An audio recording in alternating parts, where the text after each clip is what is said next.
distinguished guests, including Alison Thompson, I am indeed privileged to welcome all of you here today for Loyola University Chicago's College of Arts and Sciences 145th Annual Commencement Exercises.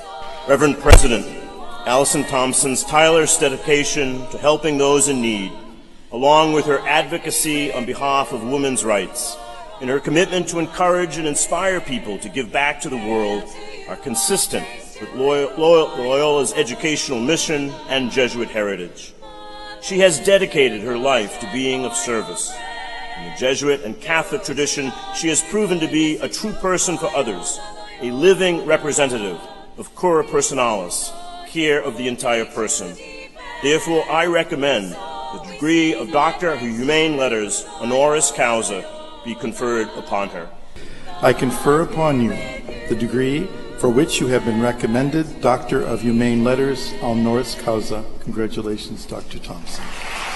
Alison Thompson is a full-time humanitarian volunteer who has dedicated her life to the Ignatian value of service to others. Ms. Thompson served as a first responder during 911 and continued to volunteer there for 9 months, sparking her decision to dedicate her life to helping those in need.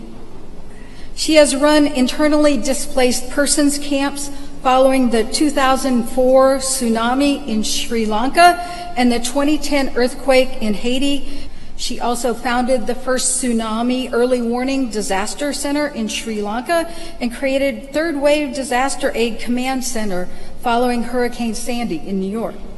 For the past 3 years, Ms. Thompson has also led a student anti-gun violence march on the south side of Chicago. Ms. Thompson is the creator of the award-winning documentary, The Third Wave, which describes her experiences in Sri Lanka and has authored a book by the same title. She was named the first official ambassador to the Haitian Ministry of the Environment and was awarded the Order of Australia, the highest civilian medal given by the Australian government and Queen Elizabeth II for her contributions to humankind. Thank you, President Garanzini, Father Reagan, interested trustees, dutiful deans, wise faculty, broke parents, and to the great-looking, intelligent class of 2015. I accept this honor with gratitude on behalf of the millions of volunteers all over the world, from Chicago to Oklahoma today, Australia, Sri Lanka, the Philippines, to the continent of Africa, Burma, Haiti, Kurdistan, and to the volunteers now helping in the Nepal earthquake. When a disaster hits somewhere in the world, a deep adrenaline rushes inside of me, and within hours, I'm gone. By now, I'm usually hanging on out of a helicopter, living in a tent, and playing a guitar somewhere under the stars with a bunch of really cute volunteers. I'm not important. I've come here today with an earnest message. But first, there's one thing you must know about me. I am one of the most selfish people you'll ever meet. In 2010, a powerful earthquake devastated Haiti, killing over 230,000 and leaving millions homeless. I flew there with 10 doctors, thousands of Cliff Bars, 8 bottles of whiskey, and an outspoken actor named Sean Penn. We had all our bases covered. In doing so, ended up running a 65,000-person internally displaced persons camp and a field hospital. We traded our whiskey to the Brazilian troops for oxygen, accepted life-saving morphine from the Cubans, and ate rice and beans with fried Spam. I'd lost 10 pounds in 10 days. I got a great tan. I had hundreds of new volunteer friends, including Haitian friends. And best of all, I fell in love. When I returned to New York City, many people noticed the changes in me, and they inquired, "Have you been away at a spa?" Kinda, I would reply. "Would you like to come join me next time?" Life invited me on this cool journey, and every day I can't wait to wake up and see what's in my inbox. Selfish, right? Before I share with you the largest secrets of life, here are a few small rules I've learned along the way. 1, wear sunscreen. 2, never challenge Sean Penn to a drinking game. 3, listen to good music. 4, be more childlike. Giggle, imagine. Play honestly in the sandpit. Say it as you see it. Dream. There wasn't just one man who had a dream. Women in the USA dream of equality too. 6, value volunteers with OCD disorders. They are amazing at cleaning up refugee camps. 7, practice unconditional love, but always carry a big knife. Be silly in front of people. These will be some of the most real moments you will have in your life. 9, always check your boots for cockroaches before you put them on. 10, do not let what is written on your diploma define all you can be. Sean Penn is an actor. Mark Exelowitz is a Wall Street banker. And Donna Karan is a designer. But they are some of the finest humanitarians I've ever worked with. Extraordinary students of 2015, think of your life as the spaces printed between the official words on your graduation scrolls. Spaces that were skillfully inscribed by your Loyola founders in the call for leadership and service to others. And those sweaty finger smudges on the back are your imperfections, so needed to have compassion for others. Mark Twain said, the 2 most important days in your life are the day you are born and the day you find out why. I found out my why on September 11th, 2001, and I believe it is the key to one of the greatest secrets of life. On that September morning, I rollerbladed 8 miles downtown to the World Trade Center, speeding through red lights to get there as fast as I could. People floated towards me like zombies from The Walking Dead. They had cell phones to their ears, but nobody was speaking. Avoiding the North Tower's collapse, I ended up living in the streets, collecting the dead bodies and washing out firemen's eyes before they disappeared back into the smoke. About 10 feet away from my post was a great black pit.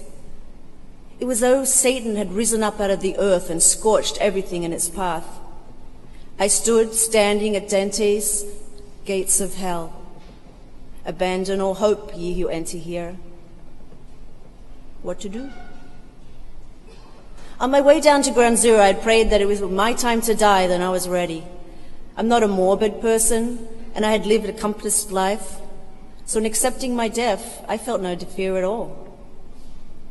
On the 4th day, FEMA visited our little team of volunteers and asked us to leave, stating it's time for the professionals to take over. After 3 more times nudging us to leave, something changed. In the second half of the sentence, the FEMA agent covered his badge with his hand and he said, "Please stay, everybody's needed." That same windy night, 4 a.m., I met an 88-year-old grandma from Chicago who offered me tea from a wobbly steel cart. She'd driven all the way to New York alone, hustled past the stormtrooper at the main gate with a dismissive, "Step aside, sonny." She'd learned that if you show up, act confident, belong, that the doors would open. And she also had the common sense to know that people would be needing tea. Finding a working toilet in that first week was challenging. On the second night, I met a lawyer who labored at cleaning the toilets by carrying heavy buckets of water back and forth from the Hudson River. And at night, he put little candles on the floor so we could see our way in the dark. He'd recognized a need and he filled it, and he became my quiet hero. He hadn't let his law degree hold him above what was needed to be done. Now here's my life secret. When FEMA had covered their badges, told us that everyone was needed, he made the decision to put the rules of humanity first, and it was in that action that I learned that there are the general rules of the world, penned in self-mediocrity, sealed in fear to keep sheep in the pen. And then there are the real rules of the world. After learning my why, I try to live a life of action in balance within the real rules of the world. It's easy to be in the wrong place at the wrong time, but it's leadership to be in the wrong place at the right time. Innovative, soulful class of 2015. It's been said, do what you love, follow your passion, because it works. In creating CTEC, the Sri Lankan Tsunami Early Warning Center, I wasn't a tactful oceanographer or a skilled arborist when I recognized the need for planting trees with less than 2% of the Haitian forest left. I don't have a lot of big skills, but I've learned to use all my small ones that add up to make real change. When I see a problem, I don't turn my head and look away. I bump into it head on and work to find a solution, and then I surround myself with the experts to help achieve the goals. On September 11th, over 1 million volunteers enlisted as a new kind of soldier, servicing on American soil. I'm not asking you to go shave your head and live in India, but imagine a world where everyone does their part, that soon the karma banks are overflowing with blue chip stocks of compassion, and we're all billionaires on the inside. Imagine a world where souls are more valuable than money. Isn't it the way it's meant to be? Someone asked me not long ago when I was ever going to get a real job. My short answer is the real world is a personal, emotional, prejudiced, instinctive concept. One may go on to excel in a career. The other sets off to explore the world. Both are real. One may be existing and the other living.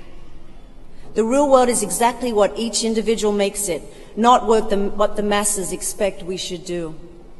Our whole system of valuing is based on want, and we are judged by the gold in our pockets and who has the most Twitter followers, which has no linkage to reality. Maybe somewhere between the screams of greed is another path, where real people are hurting, but we can't hear it, as the stock market's bell drowns out the greater reality. Most of us would recognize the need for a healthy bank account to survive, but few would maintain that it is what's most important in life. When real is a good cause, when I stop being an idlist, when I stop being helpful to others, only then will I get a real job. The real rules of the world tell you it's okay to be vulnerable, to open your heart, love, take risks, be authentic, be you. Make your imperfections the greatest part of your story. It's easy to be in the wrong place at the wrong time. Where will you be? My guess is if you are the deep-thinking, enlightened action class of 2015 and their wise families, you'll be at the wrong place at the right time. Lady Liberty stated, "I lift my lamp beside the golden door." And then I added, tag, you're in. Everybody is needed. Congratulations, new volunteers of 2015.